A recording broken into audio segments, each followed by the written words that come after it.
जिंदाबाद, जिंदाबाद, जिंदाबाद, जिंदाबाद, जिंदाबाद, जिंदाबाद, एसडीपीआई जिंदाबाद, जिंदाबाद, मोदी गवर्नमेंट शर्म करो, शर्म करो, शर्म करो, शर्म करो, शर्म करो, शर्म नहीं तो डूब मरो, शर्म नहीं तो डूब मरो, मोदी गवर्नमेंट शर्म करो। जय भीम। आज का हमारा ये प्रोटेस्ट जो रखा गया है, जो हाल ही में हमारे पार्लियामेंट में जायज मुतालिबात पर आवाज उठाने वाले मेंबर ऑफ पार्लियामेंट को सस्पेंड किया गया। लगभग टोटल 143 मेंबर ऑफ पार्लियामेंट को सस्पेंड किया गया। एक बहुत ही शर्मनाक और अफसोसनाक बात है ये। और एक चीज है, ये हिंदुस्तान एक डेमोक्रेटिक मुल्क है, यहाँ डेमोक्रेसी चलनी चाहिए, डेमोक्रेसी चलती है यहाँ पर। लेकिन आज की जो ये बीजेपी गवर्नमेंट है, इस डेमोक्रेसी को खत्म करके एक डिक्टेटरशिप लाने की पूरी कोशिश और पूरी प्लानिंग कर रही है। ये एक बहुत बड़ी अफसोस की और शर्म की बात है। पार्लियामेंट में अपोजिशन का जो रोल होता है पार्लियामेंट में, वो बैठी हुई सरकार पर नजर रखते हैं, बैठी हुई सरकार को चेक एंड बैलेंस करते हैं, बैठी हुई सरकार क्या काम कर रही है, कौन से काम करना चाहिए, कौन से काम नहीं करना चाहिए, उसके खिलाफ आवाज उठाने वाले और उसके खिलाफ सवाल पूछने वाली अगर कोई सरकार होती है तो वो अपोजिशन सरकार होती है। आज वही अपोजिशन सरकार को पार्लियामेंट में कोई जगह दी नहीं जा रही है। आज वही अपोजिशन सरकार को जब पार्लियामेंट में कोई जगह नहीं दी जा रही है, तो इसका मतलब ये होता है कि वह फिस्तायत जन्म ले रही है, वह फिस्तायत को जन्म दिया जा रहा है। तो ये हमें देखना चाहिए कि मैं आप खासकर बीजेपी सरकार से एक गुजारिश करना चाहता हूं कि आप हिटलर को ना फॉलो करें, आप हिटलर के फॉलोअर्स ना बने, ना आप हिटलर की कॉपी करें, बल्कि आप बाबा साहेब अंबेडकर जी के संविधान को फॉलो करें, बल्कि आप एक बेस्ट कॉन्स्टिट्यूशन इंडिया का बाबा साहेब अंबेडकर जी ने जो कॉन्स्टिट्यूशन बनाया, आप उसको फॉलो करें, उसके तहत हिंदुस्तान को डील करें, तब जाकर एक हिंदुस्तान एक तरक्की पसंद मुल्कों में शामिल होगा। और एक चीज, पार्लियामेंट के अंदर और बाहर इतनी अच्छी सिक्योरिटी होने के बावजूद, पार्लियामेंट में इतनी अच्छी सिक्योरिटी होने के बावजूद भी कई नौजवान अंदर घुसे चलाए। ये कैसे हो सकता है कि पार्लियामेंट में इतनी अच्छी सिक्योरिटी भी हो और वहां पर नौजवान घुसे भी चले आ रहे हैं? या आखिर ये नौजवान जो घुस गए, इसके पीछे किसका प्लानिंग है? इसके पीछे कौन से बीजेपी के बड़े बड़े लीडर्स, बड़े बड़े एमपीज का हाथ है? इसके ऊपर एक इंक्वायरी होनी चाहिए, जो आज तक इंक्वायरी नहीं मिल सकी। इसके पीछे एनआईए को लगाना चाहिए, जो आज तक हमें उसका डिटेल्स नहीं मिल सका। ये अमित शाह को चाहिए था कि बड़े बड़े अहदेदार, जो सिक्योरिटी फोर्सेस के बड़े बड़े अहदेदार होते हैं, उन पर कोई सजा दे, उन पर कोई एक्शन ले। लेकिन अमित शाह जी ने ऐसे नहीं किया। अमित शाह जी ने उल्टा जो अपोजिशन के लीडर्स थे, उनका मेंबर ऑफ पार्लियामेंट को सस्पेंड किया गया। ये एक बहुत ही अफसोसनाक बात है। और ये कहाँ का इंसाफ है और ये कैसी तानाशाही है? अमित शाह का मुझे वो एक स्टेटमेंट बहुत याद आता है।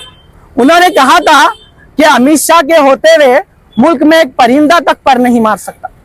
अमित शाह के होते हुए मुल्क में एक परिंदा तक पर नहीं मार सकता। लेकिन आज वही अमित शाह के होते हुए पार्लियामेंट में दो नौजवान घुसे चले जाते हैं, लेकिन अमित शाह जी को उसकी खबर नहीं है।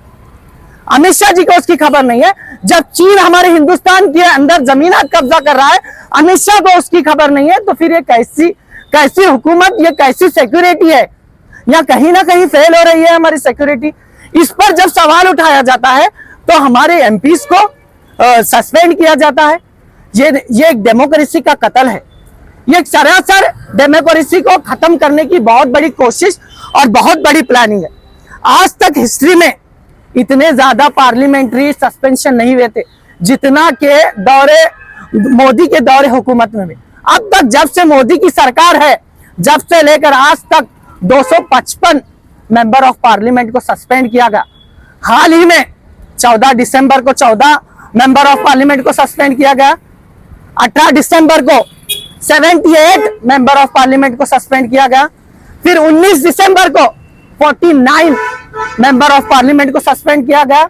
और 20 दिसंबर यही वेडनेसडे के दिन आखिर में 2 मेंबर ऑफ पार्लियामेंट यमे आरिफ और सी थॉम्स को सस्पेंड किया गया।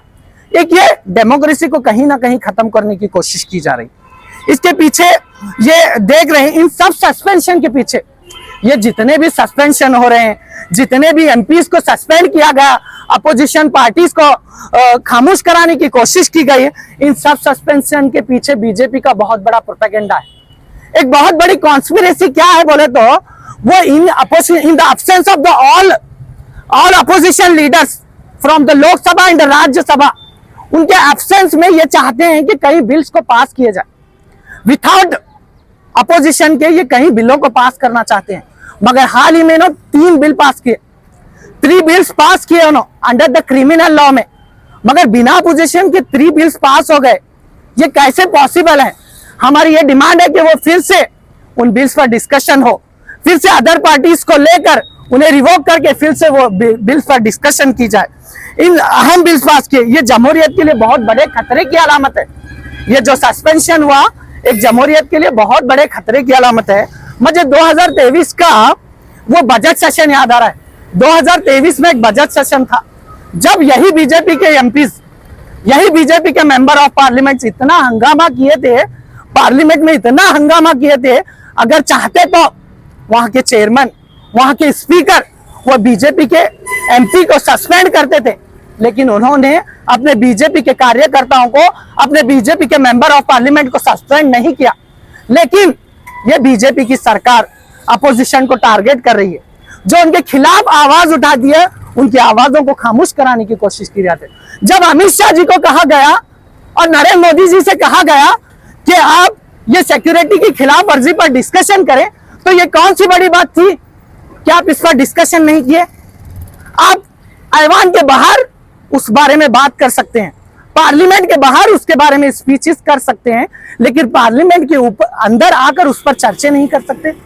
आप आर्टिकल 370 पर बात कर सकते हैं, 370 पर डिस्कशन कर सकते हैं, लेकिन पार्लियामेंट के जो सिक्योरिटी फोर्सेस की खिलाफ वर्जी पर आप डिस्कशन नहीं कर सकते। ये हमारा एसडीपीआई का, हमारा social democratic party of India का 3 डिमांड्स है। हमारी social democratic party of India के 3 डिमांड्स है। पहली डिमांड, हमारी पहली डिमांड ये है, जो 143 मेंबर ऑफ पार्लियामेंट को सस्पेंड किया गया, उन्हें वापस उन्हें पद दिलाई जाए, उन्हें रिवोक किया जाए। और दूसरी डिमांड हमारी social democratic party of India की दूसरी डिमांड, जो in the absence of all the opposition leaders जो बिल पास किए गए हैं, उन्हें वंस अगेन डिस्कशन किया जाए, वंस अगेन उस टेबल पर फिर से डिस्कशन किया जाए, क्योंकि अदर पार्टीज के अपोजिशन के बिना तुमने बिल पास किए, ये कॉन्स्टिट्यूशन नहीं, ये अनकॉन्स्टिट्यूशनल काम है। और तीसरी चीज, जो इस साजिश के पीछे, इस जो पार्लियामेंट में जो घुस गए, इन लोगों के पीछे जो बीजेपी का नरसिम्हा है, उसका बहुत बड़ा हाथ है। उस पर हाई प्रोफाइल इंक्वायरी हो और उसके पर एनआई की इंक्वायरी हो, हमारी यही डिमांड है। और आज हमारी कांग्रेस गवर्नमेंट को भी ये समझने की जरूरत है, जब अपोजिशन में टीएमसी, डीएमके, आम आदमी पार्टी, कांग्रेस के कई कार्यकर्ताओं को सस्पेंड किया गया, अब सिर्फ पार्लियामेंट के सामने हड़ताल करने से कुछ नहीं होगा, अब सिर्फ पार्लियामेंट के सामने आवाज उठाने से कुछ नहीं होगा, आपको नेशनल वाइड प्रोटेस्ट करना होगा। आपको नेशनल वाइड गली गली में, मोहल्ले मोहल्ले में, कर्नाटक स्टेट, हर स्टेट में प्रोटेस्ट करना होगा। सिर्फ आप पार्लियामेंट के सामने अगर प्रोटेस्ट करेंगे तो कुछ नहीं होगा, तो आपको पूरे हिंदुस्तान में नेशनल वाइड प्रोटेस्ट चलाना है। बस इसी बात पर मैं अपनी बात को खत्म करता हूँ। अस्सलाम वालेकुम, जय भीम। अस्सलाम वालेकुम वरहमतुल्लाहि वबरकातुह। आज ये हमारा एसडीपीआई का प्रोटेस्ट है। हमारा जो मकसद है प्रोटेस्ट करने का, ये 13 दिसंबर को पार्लियामेंट में एक पार्लियामेंट अटैक हुआ है, एक कलर स्मोक ब्लास्ट हुआ है 13 दिसंबर को। तो ये जो ब्लास्ट हुआ है, अटैक हुआ है, ये अननोन आदमी, जो अननोन मतलब मालूम नहीं है कि वो लोग कौन है, 2 लोग हैं जो पार्लियामेंट में घुसते हैं और स्मोक ब्लास्ट अटैक करते हैं। मैं गवर्नमेंट से, मैं बीजेपी गवर्नमेंट से ये पूछना चाहता हूँ कि एमपीज की सिक्योरिटी और सदन की सिक्योरिटी बहुत टाइट रहती है, तो जब भी एमपीज इंटर करते रहते हैं सदन में, तो उनको 3 बार चेक किया जाता है, टाइट सिक्योरिटी में 3 बार चेक किया जाता है। जब जनरल पब्लिक सदन में घुसती है तो उनको 5 बार चेक किया जाता है। तो मैं ये गवर्नमेंट से पूछना चाहता हूं कि आप किस बुनियाद पे वो जो अननोन जो पर्सन थे उनको इंटर होने दिया। और उनको जो पास दिया गया है वो मैसूर और कुड़गांव के एमपी प्रताप सिम्हा ने उनको पास दिया है, जो बीजेपी के एमपी हैं। तो अभी तक मोदी गवर्नमेंट ने प्रताप सिम्हा से कुछ पूछताछ नहीं की। और जब अपोजिशन ने सवाल पैदा किया यूनियन मिनिस्टर से, हमारे गृह मंत्री जो अमित शाह हैं, जब उनसे डिबेट उन्होंने करना चाह रहे थे, तो जब इन्होंने इसरार किया तो 143 एमपीज को सस्पेंड किया गया है बीजेपी गवर्नमेंट के तरफ से। ये हिस्ट्री में सबसे पहली बार हुआ है। तो मैं मोदी गवर्नमेंट से ये पूछना चाहता हूं कि बगैर अपोजिशन के आप सदन कैसे चला रहे हैं? अगर अपोजिशन नहीं है तो आप सदन कैसे चलाएंगे? तो कल क्या है, 3 क्रिमिनल बिल भी पास हो गए हैं सदन में बगैर अपोजिशन के। सदन जो है वो एक इंसाफ का मंदिर माना जाता है, आज वो सदन में इंसाफ नहीं हो रहा। तो मैं गवर्नमेंट से ये कहना चाहता हूं कि आपने 143 एमपीज को जो सस्पेंड किया है, जल्द से जल्द उसका रिवोक करके उनको वापस लिया जाए। इसीलिए आज हमारा प्रदर्शन यहाँ पर था। और नए न्यूज़ों के लिए देखते रहिए अपना चैनल TV22 न्यूज़। लाइक करें, शेयर करें, सब्सक्राइब करें और बेल आइकन बटन दबाना ना भूलें।